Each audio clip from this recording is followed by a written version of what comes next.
नमस्कार माझ्या भावांनो, पुन्हा एकदा आपलं स्वागत आहे विवेक तागडे NSS कॅम्प पार्ट 8 मध्ये. तर तुम्हाला मी काल म्हणलं नव्हतं का ते आमच्या आराध्याची गाणी आम्ही उद्याच्या कार्यक्रमामध्ये घेणार होतो. ते नाही का गार डोंगराची हवा बाय बाय सोसना गार, हेच घेणार होतो आम्ही. आणि आमच्याकडे एवढं काही खास वाद्य नव्हतं, फक्त होती हलगी आणि बाकी तर आपल्याला लागणार होतं. मग आम्ही तांब्या वाटी बकेटी बिकेटी घेऊन काही आम्ही ती कार्यक्रम उद्याचा करणार होतो. आणि आणखीन एक कंटेंट भारी होता, ती म्हणजे आम्ही या भावाच्या अंगामध्ये आणणार होतो. कारण कार्यक्रमाला आणखीन भारी शोभा द्यायची म्हणजे या आमचं कंटेंट एकदम भारीच होता. आणि आता आपल्याला उद्याचा कार्यक्रम एकदम भारीच करायचा म्हणलं तरी प्रॅक्टिस पण आपल्याला रात्रभर झोपलं नाही तरी चालेल, पण आपल्याला प्रॅक्टिस करावं लागेल कारण उद्याचा कार्यक्रम आपल्याला एकदम भारी करायचा आहे. सकाळी आम्ही रात्री 12 वाजता झोपलो, तर सकाळी आम्ही तब्बल 6 वाजता उठलो माहिती आहे का. म्हणलं आता आपल्याला कानच उद्या भारी करायचं म्हणून झोप आपल्याला घेणं महत्त्वाचं नाही. आणि आम्हाला सरने आणखी काय काम सांगितलं नव्हतं म्हणून आमचं बॅट बॉल खेळणं म्हणजे आमचं लक्ष होतं, म्हणजे आम्ही तिथंच मग्न होतो.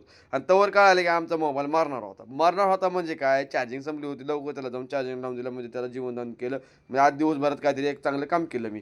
चांगले काम करून येऊन आता आपलं पोटोबा बी करायला बसलो. पोटोबाला विसरायचं नाही NSC कॅम्पमध्ये आल्यानंतर. आमचा पोटोबा झाला नाही की जवळ मॅडम सरने आम्हाला इथं बसून टाकलं. ते म्हणले आता तुम्हाला स्टेज डेअरिंग आली पाहिजे, तुम्ही पोटोबा करून तुमचं काय होणार नाही, तुम्हाला स्टेजवरून काहीतरी बोलता आलं पाहिजे. मॅडम ती जाऊ द्या, आमची लेजिमची आणखीन तयारी झाली नाही, आम्हाला लेजिमची तयारी करायला जाऊ द्या.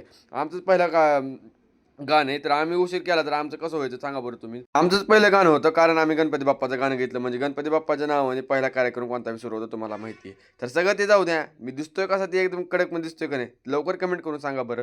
आणि आमचे कार्यक्रम सुरू व्हायच्या आधी एक लोचा झाला, ती म्हणजे काय, आमचा स्पीकरच खराब झाला. स्पीकर खराब झाल्यानंतर NSC कॅम्पचे पोरं करणार काय होती, त्यांनी आणलं डायरेक्ट काय, भोंगाच आणला. त्या भोंग्यानेच आमचा पहिला कार्यक्रम सुरू होणार होता. आमचं गाणं आलं तर आता आमचं गाणं तर मस्तच होणार आहे. तर तुम्हाला अर्ध्याच्या गाण्याचा विषय काय आहे ती सगळ्यात जाणून घ्यायचा असेल तर उद्याचा पाठ नक्की बघा. तर भेटू उद्या एका छोट्याशा मिनी ब्लॉगमध्ये, ती विवेक तागडे ब्लॉग्समध्ये. तो टाटा बाय बाय.